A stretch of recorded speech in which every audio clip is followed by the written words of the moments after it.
Sabi ko nga po kanina, itong ating special guest tonight na si Senator Edu, also known as Tito Ronald Llamas. Siyempre, kahit di natin tinatanong si Attorney Gonzon, binanatan siya. Oo. Nakita mo yan Ronald, hindi namin sa tinanong pero bumanat pa rin siya. Siyempre, gusto namin fair tayo. Dapat natin imbitahan ang binanatan na si Ronald Llamas. Hello, Ronald. Hello. Good evening, Tito Ronald. Hi, long time no see.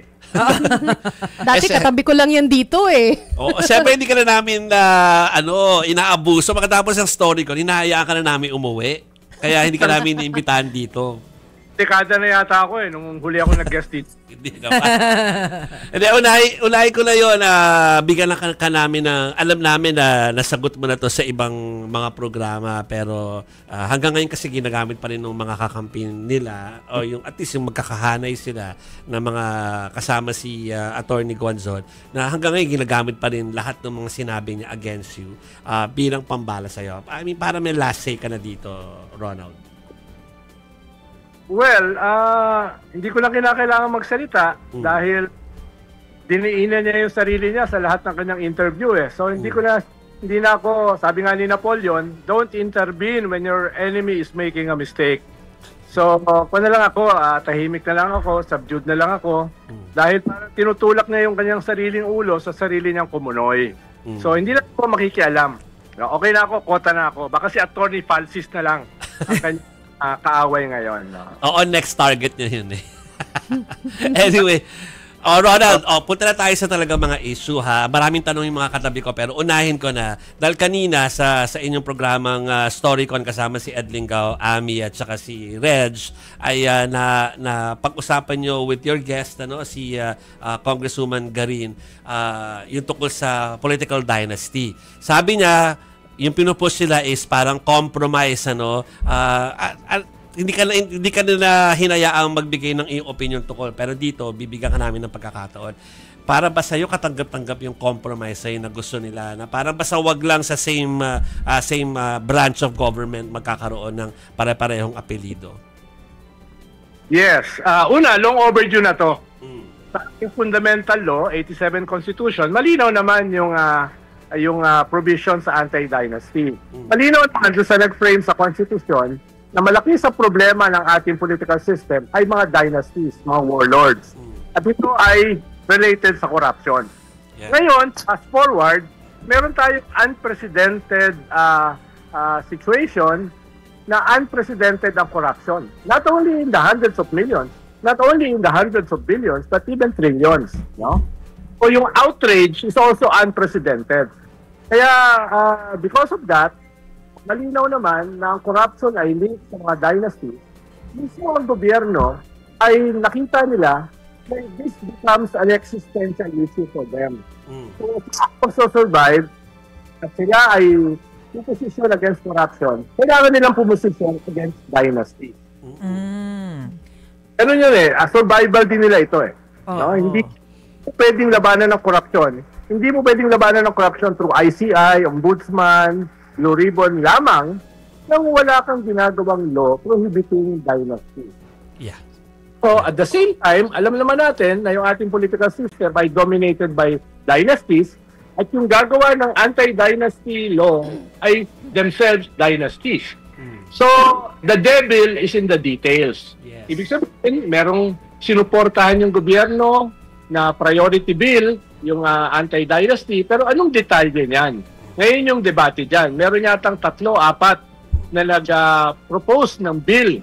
Merong nag-propose na hanggang second degree of consanguinity na actually existing na yan sa ating SK law. May nag-propose hanggang 4th degree of consanguinity. Ibig sabihin, pati mga pinsan bawal. Ngayon, may modification. Okay lang yung 4th degree of consanguinity, pero sa kanyan, bawal vertically. Ibig sabihin, kung sa isang probinsya kayo, dapat isa lang ang pwedeng tumakbo. No? Pero kung tatakbo sa national, ang isang senador, isang governor, isang mayor, pwede. Pero horizontally, hindi pwede. So, anong ibig sabihin yan? Kaya yun yung debate ngayon, na baka hindi tunay na anti-dynasty.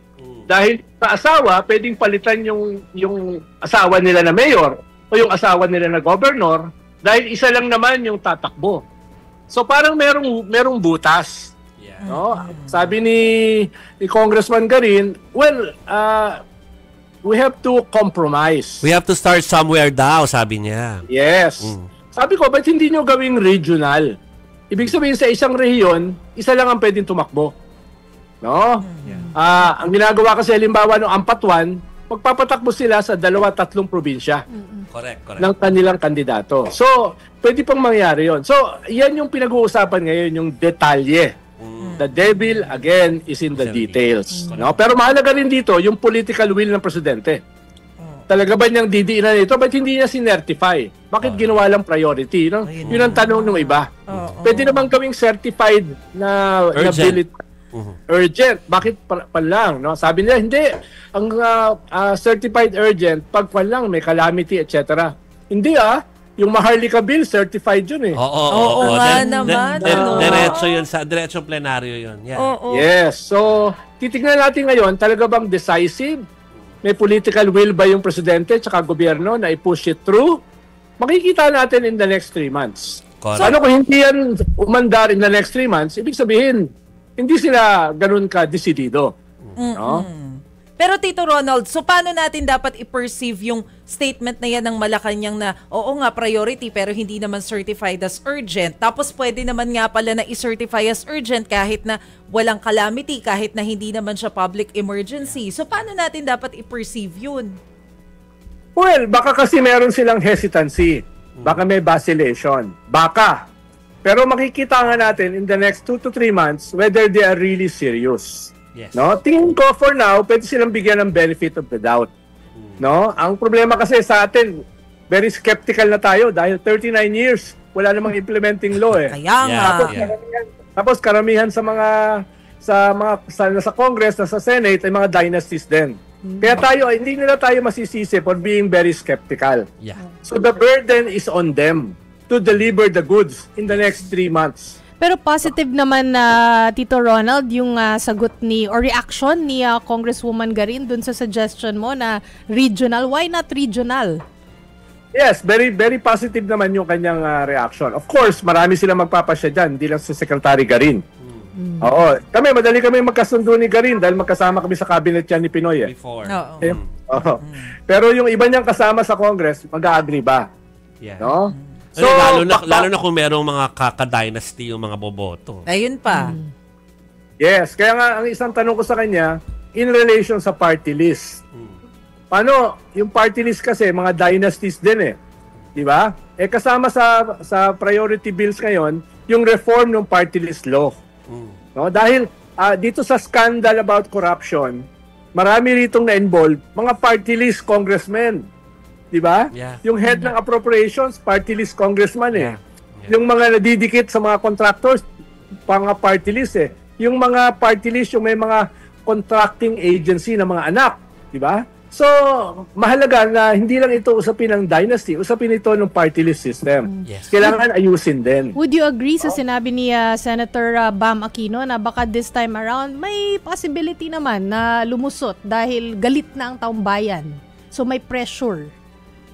Tama, no? Isang pressure 'yon.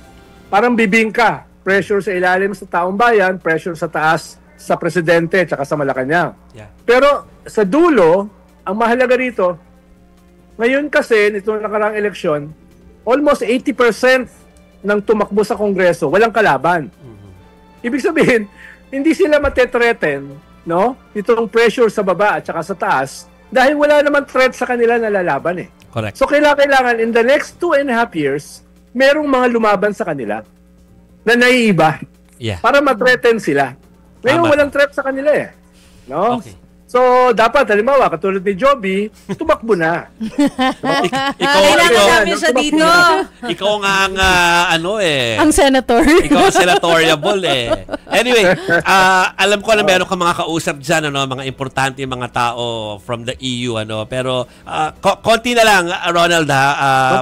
No problem. Fast round lang tayo kasi mga issue to na tinanong namin kagabi kay Senator Trillanes, former Senator Trillanes, baka meron ka rin opinion. Yung winnability because of the surveys na nagli-lead pa rin si VP Sara Duterte doon sa mga survey na lumabas recently, lalo na yung WR numero kagabi or kahapon.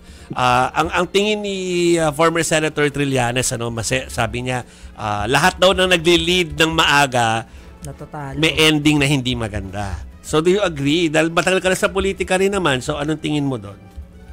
Basically, Joby, nag-agree ako sa kanya. Isa lang naman yung tumakbong presidente na nanalo na from the very start mataas. Isa lang yon, si Erap lang.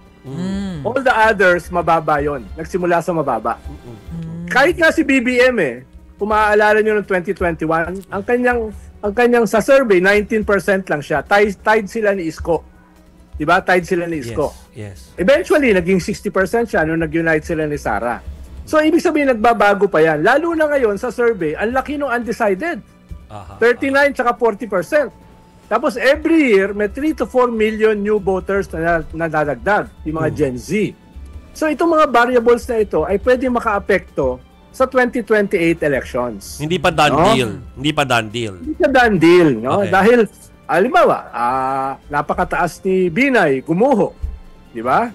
No? May mga ganong mga ang taas ni Bilyar. Yung nakalaban ni Pinoy.